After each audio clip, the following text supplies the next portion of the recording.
होली की आत्मा। बचपन से शहर में रहने वाला मनोज इस साल होली की छुट्टियों में अपने गांव दुर्गापुर वापस आता है, जहां उसे देख पूरा गांव खुशी से झूम उठता है। जब गया था तब इतना सा था और अब देखो कितना बड़ा हो गया है। हाँ सरपंच जी, जब मैं गया था तब आप भी बहुत जवान थे और अब देखो कितने बूढ़े हो गए हैं आप। चलो चलो, बढ़िया है। बच्चा घर वापस आ गया। इसी खुशी में आज रात पार्टी होगी। क्या बात है, गांव में भी पार्टियां होने लगी। वैसे अगर पार्टी की बात है तो आज क्यों सीधा होली पार्टी करते हैं। होली पार्टी की बात सुन चहल पहल में अचानक सन्नाटा छा जाता है, जिसे देख मनोज को कुछ अजीब लगता है। लेकिन तभी सरपंच बात पलट देता है। अब बहुत देर हो गई, चलो सब अपने घर चलो, पार्टी के बारे में कल सोचेंगे।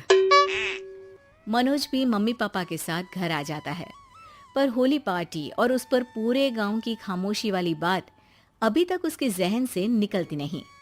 पापा, होली पार्टी की बात पर सब चुप क्यों हो गए थे? अरे होगी उनकी कोई अपनी बात। मुझे गांव की पंचायत ही थोड़ी पता है। थक गया हूँ, चलो सो जाते हैं, कल बात करते हैं। पापा की बात मानते हुए मनोज भी सोने चला जाता है। आज तो छुपा लिया, लेकिन हफ्ते बाद जब होली का दिन आएगा तब इसे कैसे रोकोगे? अगली सुबह सूरज के साथ ही मनोज भी गांव घूमने निकल जाता है, जिस पर रास्ते में उसे अपनी ही उम्र के कुछ लड़के भी मिलते हैं, जिनसे दोस्ती कर अब वो उनके साथ घूमने लगता है। इसी तरह कुछ दिन बीत जाते हैं और होली नजदीक आने लगती है। दोस्तों, होली में 4 दिन ही बचे हैं, पर गांव में उसकी कोई तैयारियां क्यों नहीं दिख रही? क्योंकि यहाँ होली नहीं मनाई जाती। अरे पर ऐसा क्यों? वो राजा भूषण। अरे तुम 4 दिन के लिए आए हो, क्या इतना सोच रहे हो? चलो कुछ खाने चलते हैं। इसी के साथ एक बार फिर होली की बात को टलते हुए देख मनोज को शक होने लगता है। वो घर पहुंचते ही इंटरनेट पर अपने गांव और राजा भूषण के बारे में जानकारी निकालने लगता है। क्या? मुझे आज तक ये नहीं पता था। ऐसा कैसे? किसी ने मुझे कुछ बताया क्यों नहीं?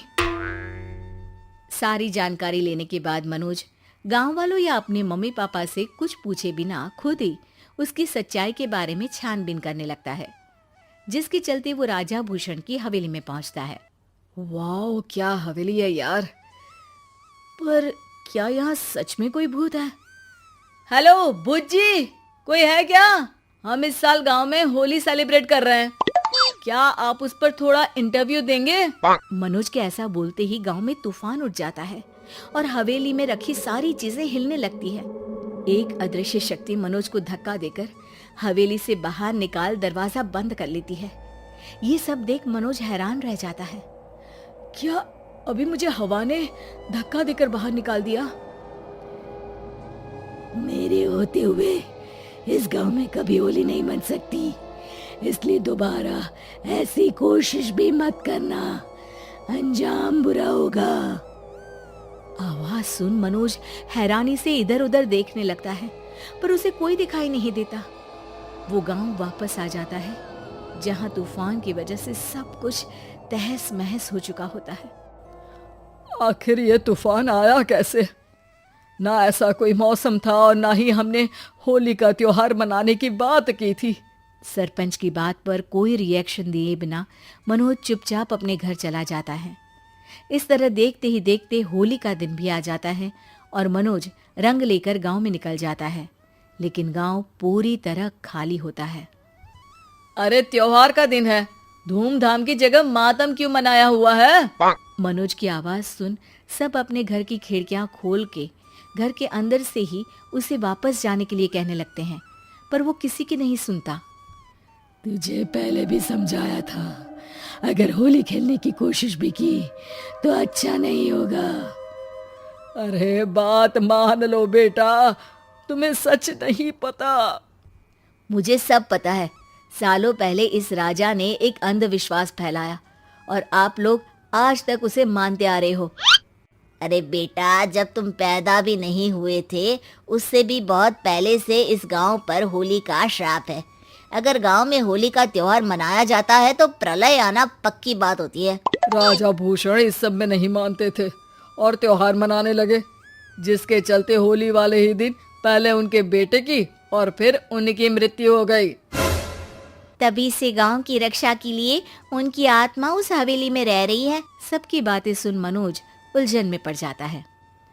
सोचना भी मत मनोज, अगर तुमने इस परंपरा को तोड़ने की कोशिश भी की तो उसका परिणाम इस गांव और गांव के लोगों के लिए अच्छा नहीं होगा। मुझे भी यकीन नहीं हो रहा कि आप लोग एक बेतुकी बात को मानकर सालों से रंगों के त्योहार को मातम की तरह मनाते आ रहे हो।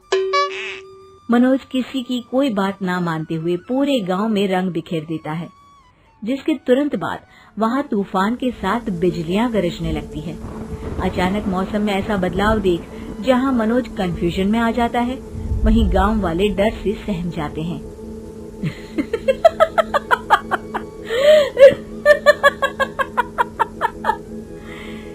इस लड़के ने हमारे जैसे सिर्फ अपने स्वार्थ के लिए नहीं बल्कि पूरे गांव की खुशियों के लिए यहाँ होली मनाई है, जिस वजह से अब इस गांव पर होली का श्राप टूटता है।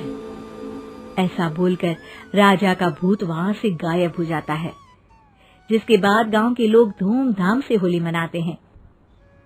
खुशियों के रंग गांव में बिखरे ही होते हैं कि अगली सुबह अचानक मनोज कहीं गायब हो जाता है और एक बार फिर गांव में होली का नया राज शुरू हो जाता है।